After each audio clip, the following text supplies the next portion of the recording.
vamos iniciar essa série de conferências sobre a revolução cultural dentro da igreja. Bom, como é que nós poderíamos descrever esta série de palestras que vocês irão assistir? Nós poderíamos dar a elas o nome de revolução cultural dentro da igreja. Mas, para que você identifique de forma mais clara do que é que se trata, talvez seja interessante nós olharmos para tudo o que eu irei dizer nestes dias como sendo um estudo sistemático das raízes da teologia da libertação e da sua atuação dentro da Igreja Católica. Então, assim, porque quando nós falamos em revolução cultural, parece uma coisa um pouco distante do nosso mundo, da nossa realidade eclesial. Quando nós falamos de teologia da libertação, já soa um pouco mais familiar, um pouco mais do nosso dia a dia. E, como reflexão teológica, né, nós gostaríamos realmente de ver o que é que está acontecendo com a teologia. Ou seja, olhar para a revolução dentro da igreja é olhar de que forma o pensamento revolucionário está influenciando a nossa forma de pensar a teologia, pensar Deus, pensar a igreja, pensar o sacerdócio e realmente estruturar nossa vida eclesial. Não é? Então, um pouco é esse panorama. E é claro, para nós chegarmos lá na teologia, nós vamos ter que partir sempre da filosofia. Então, essas primeiras palestras vão ser mais filosóficas do que teológicas. Mas nós iremos chegar na teologia. Mas é necessário saber as raízes, não é, do movimento revolucionário cultural que está plenamente, nós iremos ver, plenamente instalado na igreja. As pessoas, quando a gente fala de teologia da libertação, as pessoas ficam um pouco assustadas e dizem assim, mas isto ainda existe? Não é? Não se fala mais de teologia da libertação. Se vocês notarem, de uma forma geral, essa palavra teologia da libertação não aparece mais no dia a dia. Mas é que, de fato, a água realmente não é vista pelo peixe. Ou seja, nós já estamos em uma tal situação de hegemonia cultural. Ou seja, em que todo o pensamento da sociedade e da igreja está tão perpassado, tão eivado de revolução, que nós já não notamos mais o que seja revolução. Vejam, em 1989, houve um evento epocal, algo que mudou a história recente da humanidade. Todos vocês sabem, a queda do Muro de Berlim. Ou seja, para todos os efeitos, o que aconteceu na prática? O que aconteceu é que o comunismo real, o socialismo real, o marxismo real desapareceu. Pareceu uma vitória do capitalismo. Não é? Pareceu uma grande vitória de dois homens. Dois grandes homens do século XX. O presidente Ronald Reagan, dos Estados Unidos, e o Papa João Paulo II. Que, se vocês forem olhar um pouco na história, não é? Que quanto mais a gente se afasta daquela data, mais claro fica o que é que realmente aconteceu. Houve realmente uma colaboração entre o Vaticano e os Estados Unidos num esforço de trazer abaixo o comunismo. Não é? O Papa João Paulo II vinha de um país comunista. Ele sabia o que era o comunismo, ele sabia o que era a opressão de um Estado totalitário. Ele viveu debaixo da bota do comunismo. E o presidente Ronald Reagan foi sempre um anticomunista ferrenho e foi eleito como tal. Então os dois homens digamos assim, o braço secular e o braço religioso parece que se uniram num esforço hercúleo de trazer abaixo o comunismo.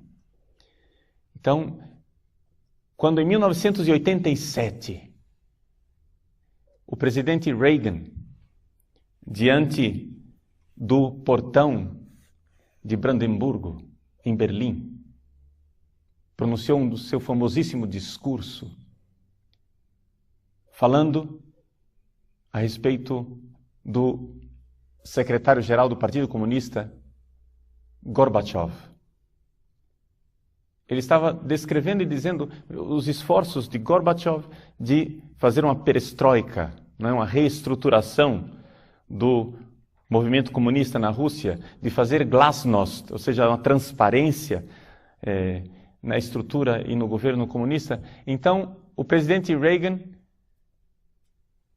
fez um discurso famosíssimo dizendo aquilo que todos os homens e mulheres de boa vontade no Ocidente queriam dizer. Ele diz assim: Mr. Gorbachev, come here and open this gate. Senhor Gorbachev, venha e abra esse portão. Bring down this wall. Derrube esse muro. E como que ouvindo esse discurso de Reagan, 2 anos depois o muro caiu. Parecia um grande triunfo do capitalismo, um grande triunfo, portanto, dos valores tradicionais do Ocidente, um grande triunfo da luta do Papa João Paulo II para fazer com que o comunismo caísse na sua terra e em outros lugares. Quando João Paulo II, porém, foi visitar Cuba, um jornalista perguntou a Fidel Castro como ele se sentia recebendo em Cuba o homem que havia causado a queda do comunismo. Fidel Castro respondeu candidamente, dizendo: eu não desprezaria assim Mikhail Gorbachev. Ou seja, quem derrubou o comunismo não foi Reagan, não foi o Papa João Paulo II. Quem derrubou o comunismo foi o próprio comunismo. E hoje, cada vez mais, isso se torna claro e evidente que a coisa foi de caso pensado.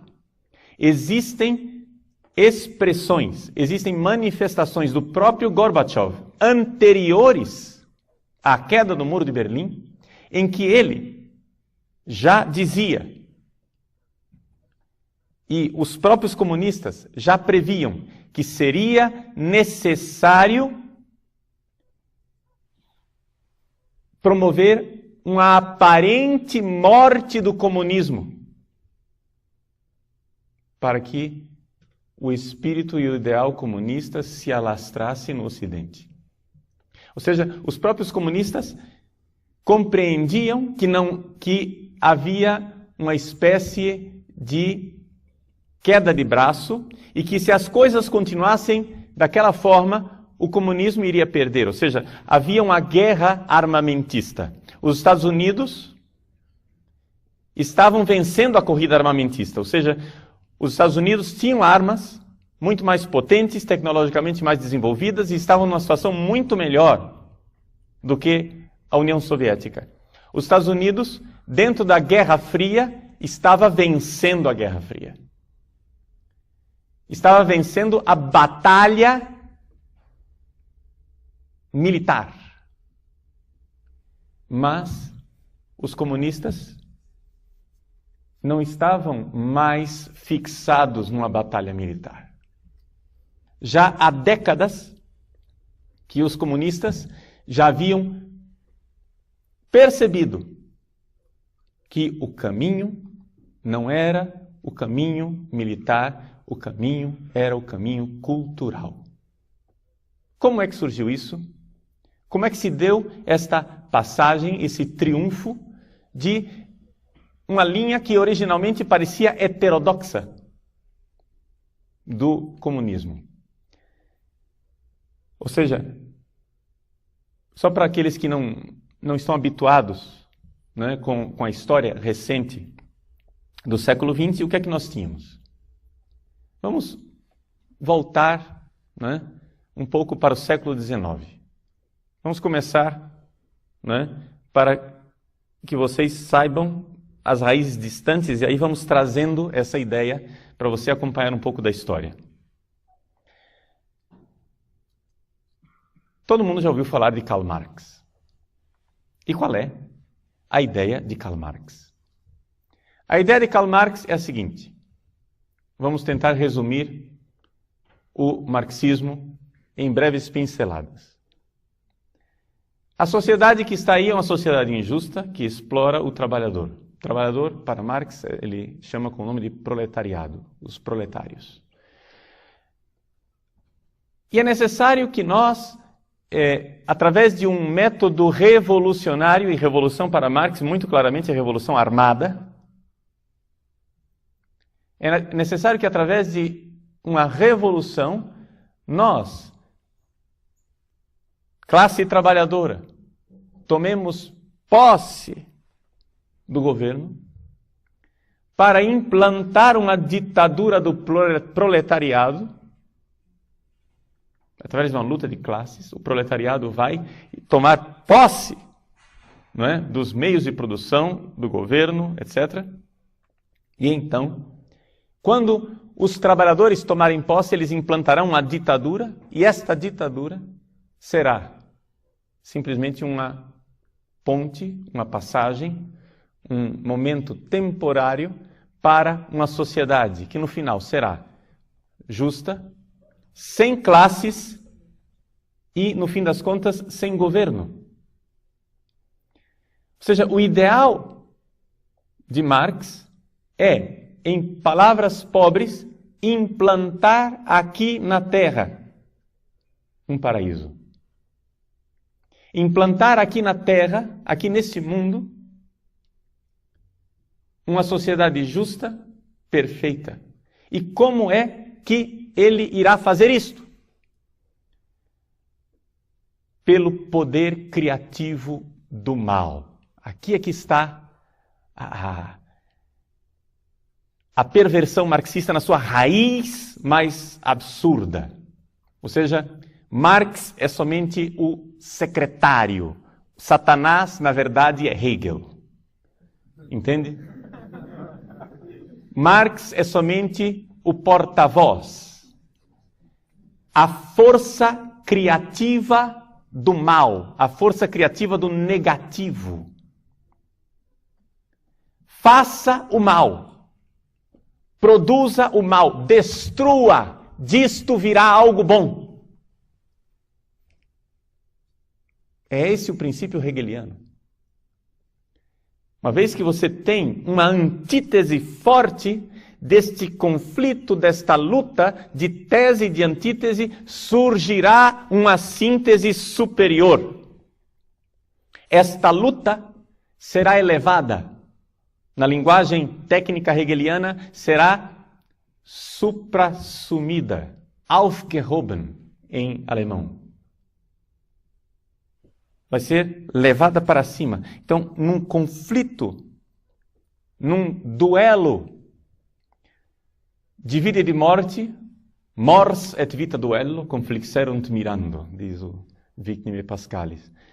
Com o conflito de vida e de morte surgirá o superior. Então, o que acontece? Hegel vê que existe uma injustiça com o mal, com o negativo. Que o negativo foi demonizado, foi exorcizado de nossas vidas. E, na verdade, quando você exorciza e retira o negativo da vida das pessoas, o que é que você está criando? Você está criando um imobilismo, uma falta de vitalidade. Então, Hegel traz para dentro da filosofia aquilo que já era enxergado, já era visto pela arte, pelo romance, pelos satanistas. Se vocês forem ler o Fausto de Goethe, já ouviram falar de Goethe, né? Fausto, a peça de teatro. Uma das cenas iniciais, Mefistófeles, o demônio, aparece para Fausto e se identifica. Ele quer saber quem é você, o demônio, Satanás. E ele diz: eu sou aquela força do mal que sempre produz vida. Compreende isso? O mal produz vida. Pelo menos é isso que o mal diz de si. Não estou dizendo que isso seja verdade. Estou dizendo que essa é a propaganda que ele faz de si. Ou seja, existe criatividade no mal, existe vitalidade no mal. Você dê asa à maldade e vai acontecer algo de bom. Hegel coloca isso na filosofia, na sua dialética. Marx leva isto à prática, à praxis. Marx passa da teoria hegeliana para a praxis. Uma praxis política em que matar, destruir, hostilizar a civilização, trazer abaixo a ordem, irá produzir uma ordem superior. Este é o princípio que vocês não devem se esquecer, porque ele governa a vida de muitos sacerdotes e, permitam-me dizer, até mesmo bispos dentro da Igreja Católica hoje. Não que eles tenham estudado isso, gente, porque isso daqui, deixa eu dizer para vocês, qual é a missão da vida do Padre Paulo Ricardo? É colocar notas de rodapé naquilo que todo mundo faz automaticamente sem saber de onde vem, entendeu? Eu só quero dizer para você o seguinte: ouvindo essa série de palestras, no final dessa série de palestras você vai ter uma decisão. Eu não vim aqui fazer sua cabeça. Depois dessa série de palestras você vai ter que decidir se você será um bom teólogo da libertação competente, sabendo todo o trabalho de destruição que você tem que fazer dentro da igreja, ou se você será um bom sacerdote fiel ao Papa, à tradição da igreja. Eu não vou fazer sua cabeça. Essas palestras você pode usá-las de duas formas diferentes. Você pode usá-las para o bem, sabendo a maldade que você deve evitar. Você pode usá-las também para o mal, sabendo que eu vou dar a você uma cartilha de como ser um bom marxista, um bom teólogo da libertação e como destruir a Igreja Católica. Vou ensinar as duas coisas. Entende?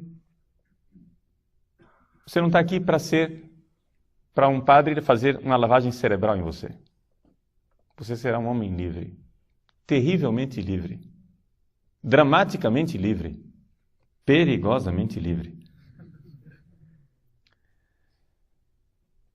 Mas é preciso que você, desde o início, enxergue isto, para que você saiba distinguir em que time aquela pessoa está jogando. Dentro dessa história da revolução cultural dentro da igreja, dentro da história da teologia da libertação dentro da igreja, o que vocês têm que entender, meus queridos, é o seguinte: nunca julguem uma pessoa pela propaganda que ela faz de si mesma. Não julguem o Padre Paulo Ricardo pelo que ele diz de si. É claro que as pessoas vão sempre falar coisas boas de si mesmos. Entendeu? Eu não vou chegar aqui e começar a falar mal de mim. Eu vou fazer propaganda daquilo que eu estou dizendo, senão eu não gostaria que você, eu gostaria que você abraçasse o que eu estou dizendo. Se eu estou aqui é para convencer você. Entende? Eu não estou aqui dizendo, olha, eu não quero que você jogue no meu time, eu não quero que você se convença do que eu estou dizendo. É evidente que se eu estou aqui, eu estou porque eu tenho uma opinião, eu estou muito convencido de que esta opinião é o caminho correto. Eu, admiravelmente, estou sempre de acordo comigo. e gostaria de ensinar vocês e gostaria que você estivesse de acordo comigo. Mas eu não vou lavar a sua cabeça. Entende isso? Você será livre. É evidente que eu quero mudar a sua cabeça. Então, cuidado. Eu vim aqui para mudar a sua cabeça. Eu vim aqui para convencer você. Mas, ao mesmo tempo, eu gostaria que você entendesse que você sempre será colocado diante de dois caminhos que você deverá escolher. E você é livre. Nunca julguem uma pessoa pelo que ela diz de si mesma. Como é que eu devo julgar uma pessoa? Julgue uma pessoa olhando para o que é que ela combate. Esse é o verdadeiro julgamento. Se um sujeito chega aqui e diz: eu sou a favor dos pobres, eu gosto dos pobres, como é que você vai saber se essa pessoa é uma pessoa boa ou uma pessoa má? Também a Madre Teresa de Calcutá amava os pobres, mas ela não era da teologia da libertação. Também teólogos famosos e bispos famosos dizem que amam os pobres. Mas como é que eu vou julgar essa pessoa? Se você quer um critério para julgar, você olhe sempre para o que é que esta pessoa está combatendo, contra o que ela está lutando. Quando de repente você vê uma pessoa que diz: eu amo os pobres, eu amo a justiça social, eu amo tudo aquilo que é o Evangelho, o Reino de Deus, Jesus, etc. e tal, tudo bem. Até agora ele disse o que ele ama. Isso não significa nada, porque isso pode ser mera propaganda. O que você tem que perguntar é o que é que essa pessoa está combatendo. Quando essa pessoa começa a combater tudo que nós temos de sagrado, quando ela combate a liturgia que está no missal, quando ela é contra a disciplina que está no Código de Direito Canônico, e quando ela destrói a doutrina que está no Catecismo da Igreja Católica, você começa a ver que o gato se esconde atrás da cortina, mas sempre deixa o rabo de fora. Compreendem a coisa?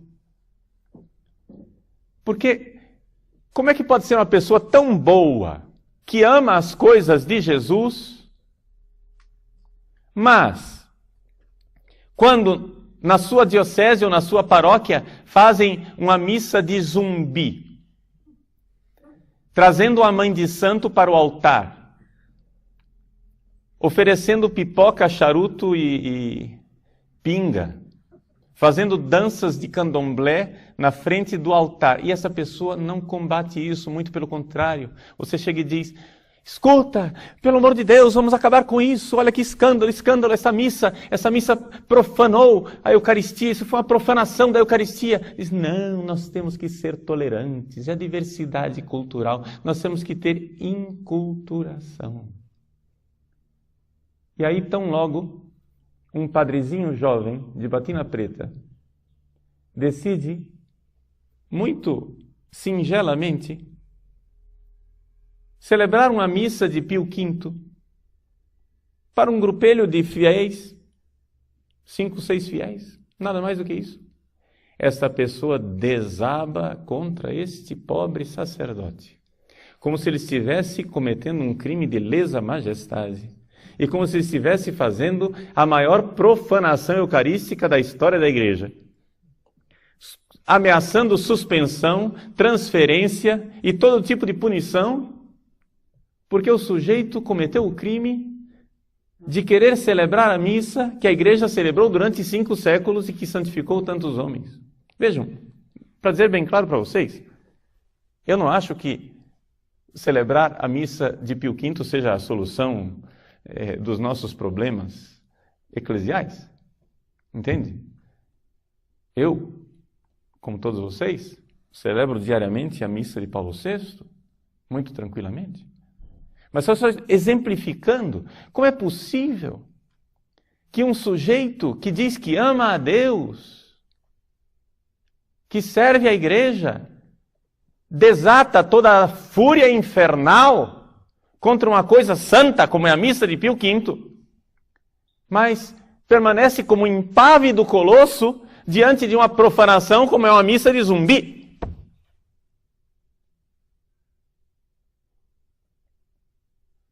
Não compre o produto pela propaganda. Leia a bula. Veja os efeitos colaterais. Compreendem?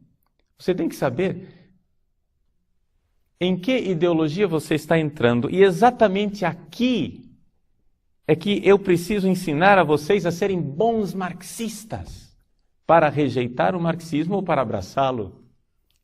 Entende? O marxista sabe muito bem que o que é propaganda e o que é o verdadeiro intento.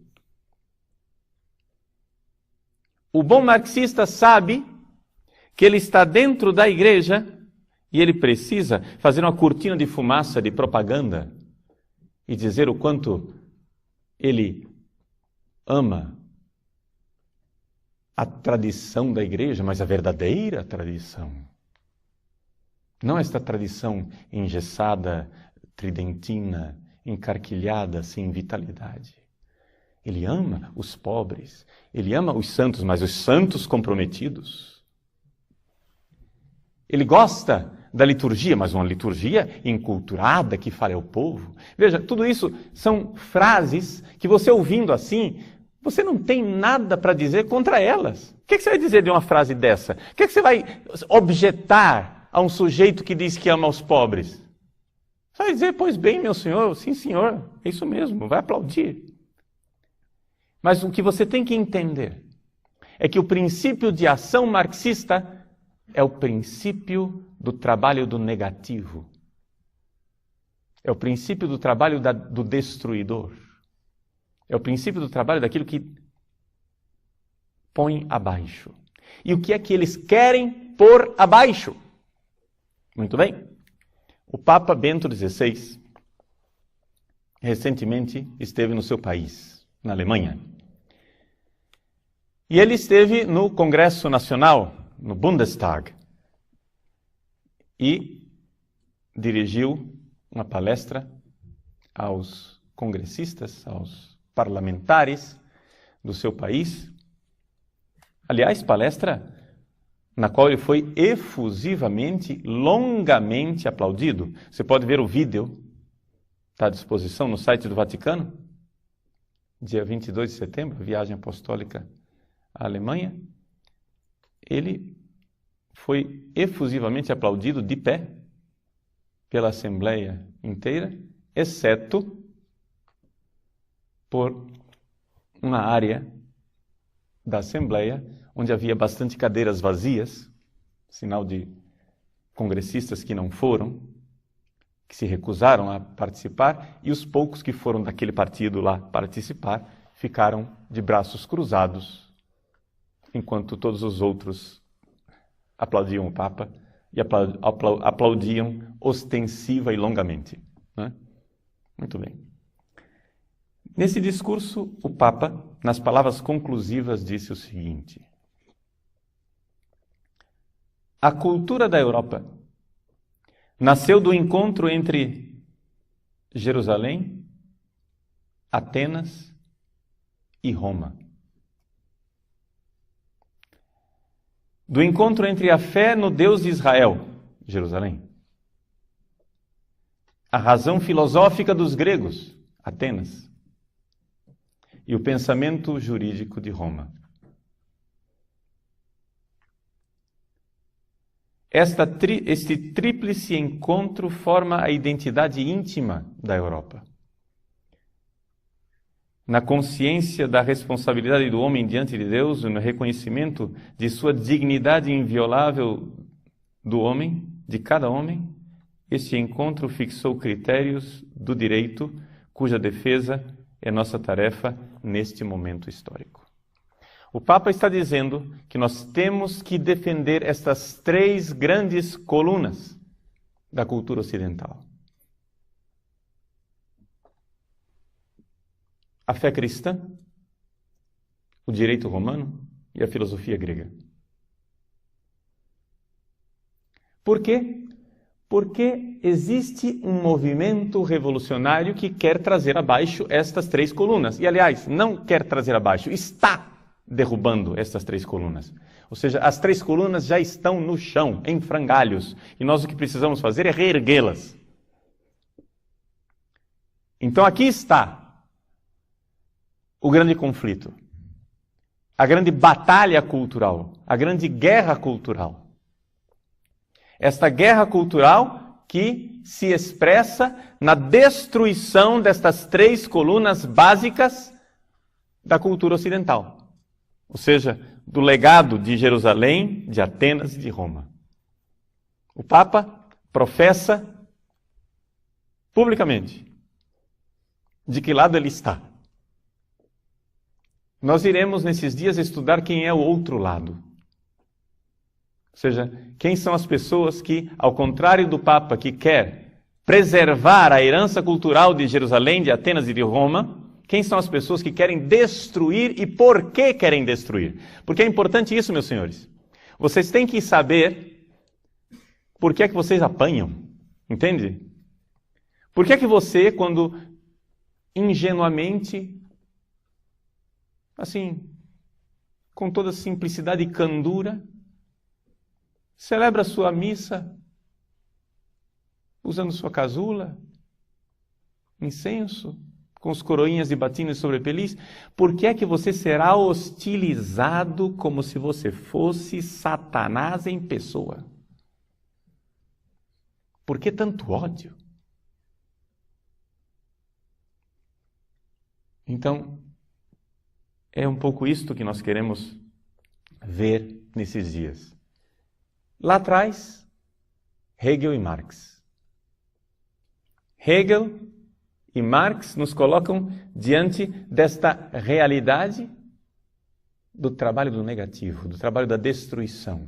É necessário destruir. Hegel quer, através do trabalho do negativo, do trabalho da destruição, trazer abaixo uma ordem e um sistema que ele diz está oprimindo o trabalhador, está oprimindo o proletário. Porém, Marx, como profeta, foi um profeta pela metade. Por quê? Porque ele profetizava o futuro de uma sociedade justa, sem classes, aliás, sem governo, perfeita, o paraíso aqui na Terra. Só que ele previa que isto iria acontecer através de uma revolta dos trabalhadores. Nota de rodapé, diga-se de passagem que ele sabia perfeitamente que isso não era verdade. Ele, inclusive, falsificou os dados das pesquisas. Ele vivia na Inglaterra, foi fazer pesquisas a respeito da situação dos trabalhadores a partir dos dados dos Blue Books do governo britânico, e ele, falsificando os números, disse, vejam, a situação dos trabalhadores é insuportável, eles irão explodir numa revolta. Ele sabia perfeitamente que as coisas não eram do jeito que ele estava pintando. Marx é, além de pseudo-profeta, é um mentiroso e um sujeito intelectualmente desonesto. Tá? E não há dúvida nenhuma nisso. Agora, ele previa que então os trabalhadores iriam sofrer tanto debaixo da pressão dos capitalistas, dos burgueses, que a panela de pressão iria estourar. E os trabalhadores iriam se unir contra os capitalistas opressores. O manifesto comunista termina assim: trabalhadores do mundo, univos, vereint euch, univos. Os trabalhadores, Marx previa que a pressão contra os proletários seria tão grande que os trabalhadores da França iriam se unir com os trabalhadores da Alemanha, com os trabalhadores da Inglaterra, com os trabalhadores da Itália, e eles iriam se unir contra a classe capitalista e impor a ditadura do proletariado. Problema, isso não aconteceu. Marx morreu e não viu a profecia vir abaixo, ou seja, não se realizar. Ele previu uma grande guerra, a guerra que ele chamava de guerra pan-europeia. Essa guerra pan-europeia de fato aconteceu, foi a Primeira Guerra Mundial. Todo mundo previa um pouco que haveria essa guerra. O próprio Papa São Pio X, quando ele morreu, há 100 anos atrás, ele morreu e dizia continuamente: verrà il guerrone. A guerra enorme, a guerra grande acontecerá. Verrà il guerrone. E de fato aconteceu o guerrone, a guerra grande. A Primeira Guerra Mundial. Só que, para a total confusão dos marxistas, os trabalhadores não se uniram. Eles, ao contrário, pegaram as armas para matar, horror dos horrores, outros trabalhadores. Ou seja, os trabalhadores franceses pegaram armas para matar os trabalhadores alemães, para defender os interesses de classe dos seus patrões, dos capitalistas. Como é possível? Então, depois que terminou a Primeira Guerra Mundial, o marxismo estava em plena crise teórica. Como era possível que os trabalhadores estivessem tão alienados? Como era possível que os trabalhadores, que deveriam ter, conforme a análise de Marx, uma consciência de classe e defender os direitos da sua classe, como era possível que eles agora pegassem armas para matar outros trabalhadores e defender os interesses dos seus patrões? Quem foi que alienou os trabalhadores dessa forma? Essa é a grande pergunta. Um pouco da resposta o próprio Marx já havia identificado. Quando ele diz aquela famosa frase de que a religião é o ópio do povo. Já ouviram essa frase vocês, né? A religião é o ópio do povo quer dizer o quê? Você está sofrendo. Os métodos anestésicos da época não eram muito eficazes. O ópio foi uma grande descoberta. Então, descobriram o ópio enquanto possibilidade de fazer com que a pessoa fugisse do sofrimento, da dor. E começaram a fugir do sofrimento e da dor existencial, se drogando. Pois bem, Marx disse, a religião é o ópio do povo. O ópio é muito caro, o povo não tem dinheiro para comprar ópio, então você vai à igreja, reza o terço. Os padres prometem ao povo o paraíso, e então as pessoas irão sonhar com o paraíso.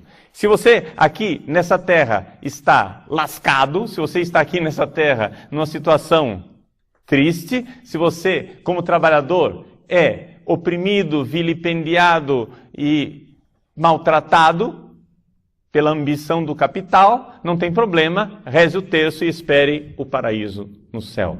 Marx já havia entendido que havia um fator cultural que alienava o povo. Mas isso não havia sido elaborado de forma adequada, teoricamente. E nós tivemos que esperar o início do século XX para ver esta elaboração feita por dois filósofos que, independentes um do outro, conseguiram elaborar isso de alguma forma mais sistemática. Esses dois filósofos são um filósofo húngaro, Georg Lukács, a respeito do qual nós falaremos muito pouco, e um outro filósofo italiano chamado Antonio Gramsci, esse sim falaremos bem mais. Porque a filosofia de Gramsci é realmente aquilo que nós podemos dizer, é a filosofia vencedora. É aquilo que todo mundo hoje em dia acha que é a solução. Claro que Gramsci é aperfeiçoado, porque as coisas não pararam com Gramsci. Mas, do que é que nós estamos falando aqui? Nós estamos falando do fato de que quando terminou a Primeira Guerra Mundial, estava estabelecida uma grande crise teórica no marxismo. A crise teórica consistia no seguinte: por que é que os trabalhadores pegaram em armas para defender os benditos dos patrões quando, na teoria marxista, eles estão oprimidos pelos patrões e iriam se revoltar contra o patrão? Por que é que eles não defenderam os seus interesses de classe? Quem os alienou? Ora, Gramsci, na sua filosofia, descobriu que havia 3 pilares, 3 colunas que precisavam vir abaixo. As 3 colunas a respeito das quais o Papa Bento XVI falou no parlamento da Alemanha. A religião cristã e judaica, ou, para aquilo que interessava a Gramsci, a ética judaico-cristã, a filosofia grega e o direito romano. Para Gramsci e para os marxistas, chamados marxistas culturais, essas 3 realidades são uma espécie de poção mágica venenosa que aliena as pessoas e que impede os trabalhadores de lutarem de forma revolucionária. Vejam, só para vocês não perderem o fio da meada, Gramsci, ele era marxista e ele, durante a década de 20, esteve na União Soviética. A União Soviética era um Estado que estava sendo implantado naquele momento. Vocês sabem que os bolcheviques vieram ao poder em outubro de 1917. Na década de 20, Lenin, no início da década de 20, Lenin estava estabelecendo as bases do Estado soviético. Mas Gramsci estava lá na Rússia, na União Soviética, quando então Lenin morreu. Quando Lenin morreu, Stalin tomou as rédeas do partido e começou a fazer um expurgo, uma limpeza geral, e começou a mandar matar todos os dissidentes do Partido Comunista, entre os quais, vocês sabem muito bem, viria a morrer depois o Trotsky, né? Seria morto, ou seja, ninguém matou mais comunista na história da humanidade do que os próprios comunistas, tá? Para vocês entenderem isso. Comunista é um sujeito que não aceita muita dissidência. Eles se unem enquanto estão lutando. Quando eles chegam ao poder, começam a eliminar os adversários internos do partido. Então, o que acontece? O Stalin começou a fazer uma limpeza. E o clima de terror que havia na União Soviética era tal que, por exemplo, vocês terem ideia, quando Stalin chegava numa reunião do Comitê Central do Partido, as pessoas começavam a aplaudir e ninguém parava de aplaudir com medo de ser o primeiro a parar de aplaudir. Aqueles aplausos duravam uma eternidade. Para vocês entenderem o clima de terror que havia dentro do próprio Partido Comunista. Esse é o tipo de situação. Todo mundo aplaudindo lá o cara e ninguém parava. Quem vai parar de... Para você primeiro, eu não. Não, porque ele está olhando.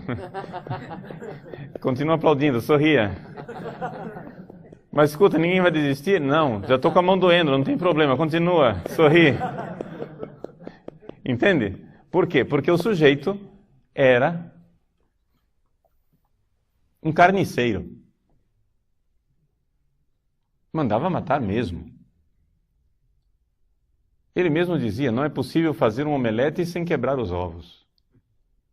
Ou seja, é necessário matar. É a força do negativo.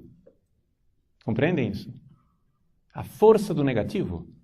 Destrua, odeie, ponha abaixo. surgirá o paraíso.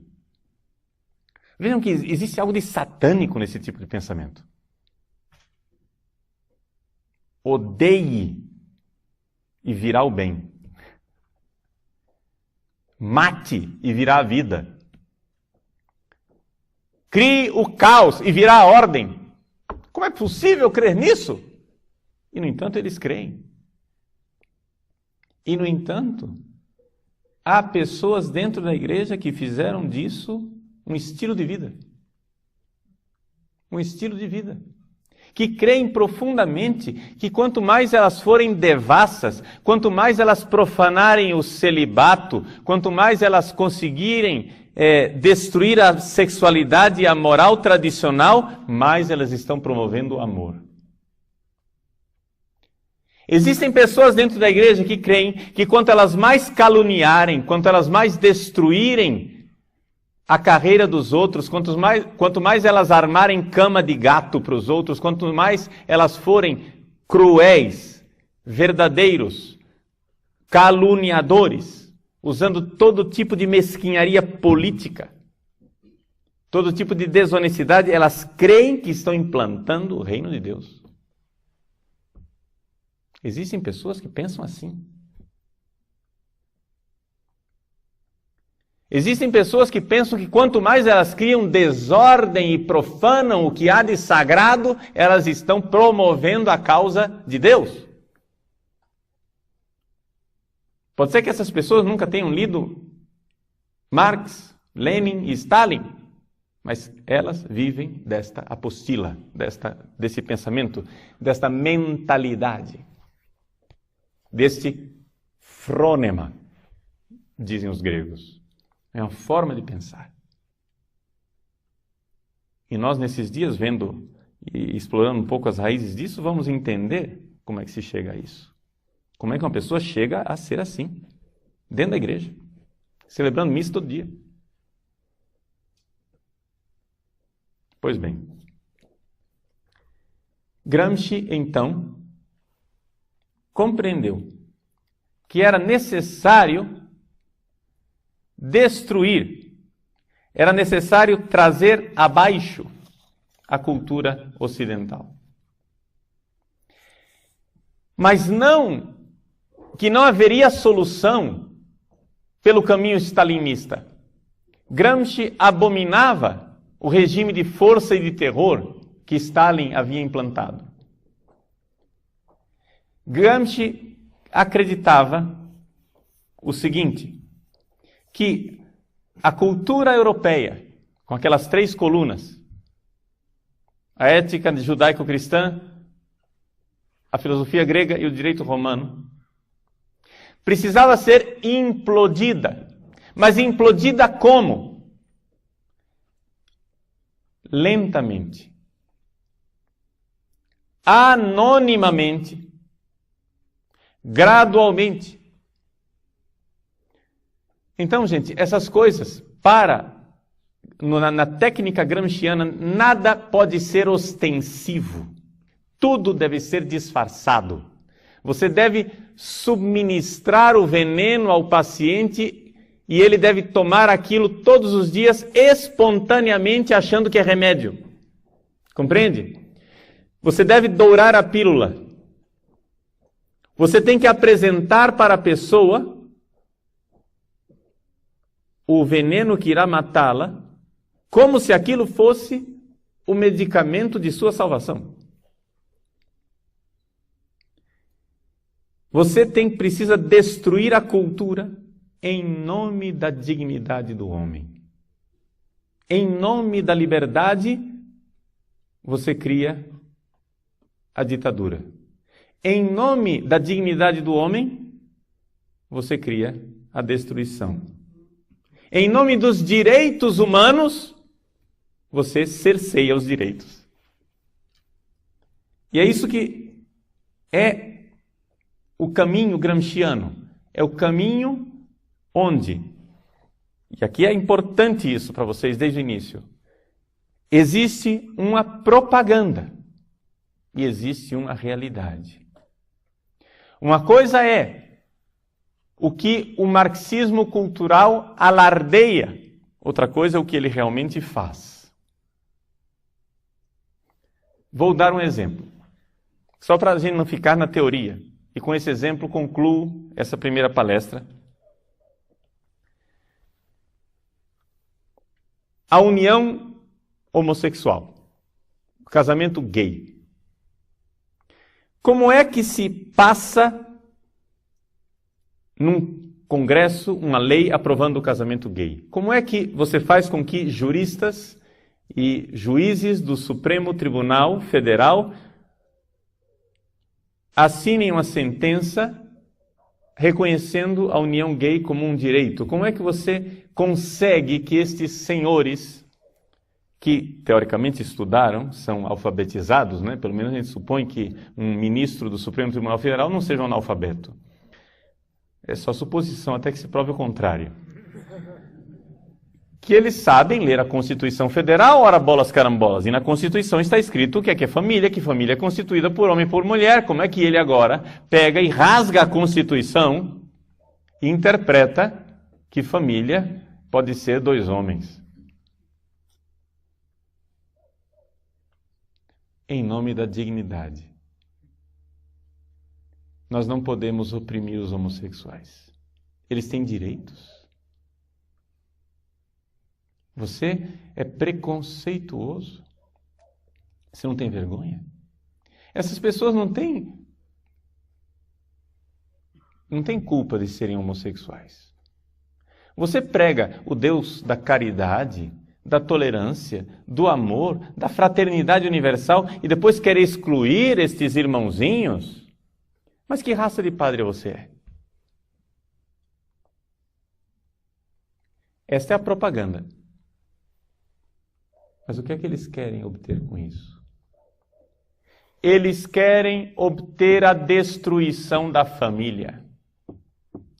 Porque para o pensamento marxista, a família é um valor burguês, é uma desgraça que deve ser destruída. Todo marxista odeia que exista uma família. Por quê? Porque a instituição familiar é uma instituição baseada em 2 coisas que precisam ser destruídas. Primeiro, a propriedade privada. Família significa que eu passo os meus bens para os meus herdeiros.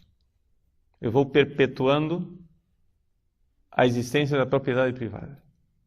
Segunda tragédia da família. Família significa uma opressão patriarcal em que o macho é superior à fêmea. O homem é mais do que a mulher. Não há igualdade.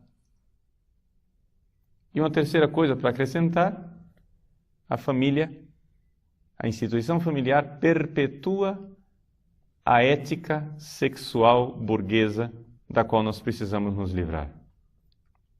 Então, quando você coloca no mesmo nível de dignidade um casal de homossexuais que claramente estão violando a ética burguesa cristã. Quando eu digo ética burguesa, vocês, nota de rodapé, leem moral judaico-cristã, que é a nossa, tá? Ética burguesa, semo nós, tá? É nós no pedaço. Ok? Então, 2 homens juntos estão violando a ética burguesa. 2 homens juntos estão violando o patriarcalismo machista, chauvinista ocidental. 2 homens juntos estão violando a perpetuação da transmissão da propriedade privada, porque, não sei se vocês já notaram, homens não produzem filhos. Não há herdeiros. Não há herdeiros. O que é que eles querem? A propaganda é a dignidade do gay. Mas não existe movimento político-cultural na história da humanidade que tenha matado mais homossexuais do que o comunismo. Perguntem aos cubanos quantos homossexuais foram levados ao paredão para serem fuzilados. Perguntem na antiga soviética quantos homossexuais foram levados aos gulag, aos campos de trabalho forçado.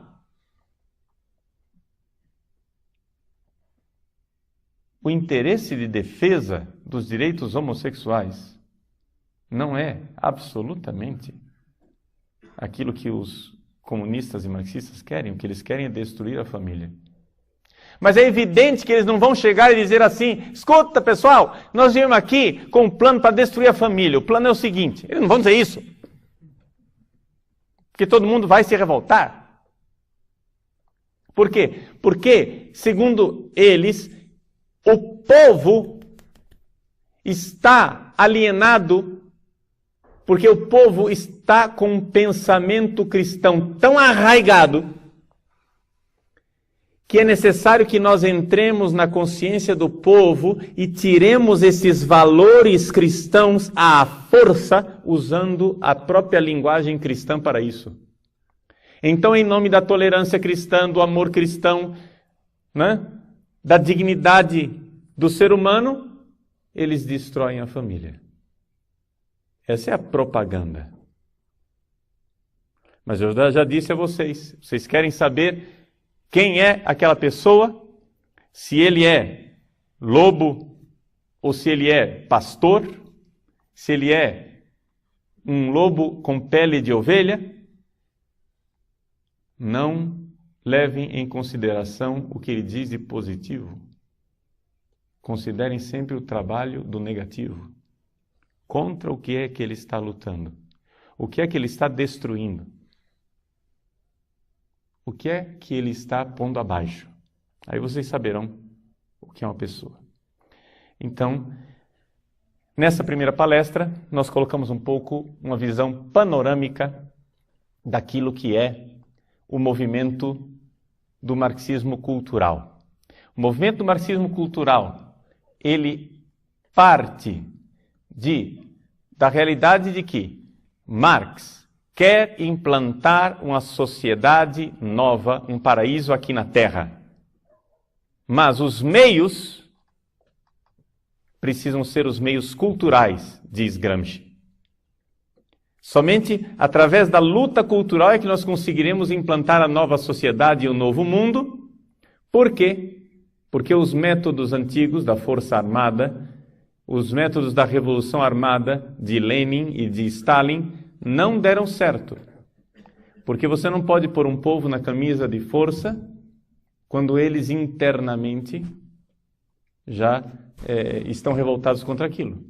Então, mais do que um Big Brother do George Orwell, 1984, não sei se alguém conhece o romance, ou seja, uma autoridade estatal do Big Brother que vai lá e está vigiando as pessoas o tempo inteiro, porque as consciências das pessoas continuam,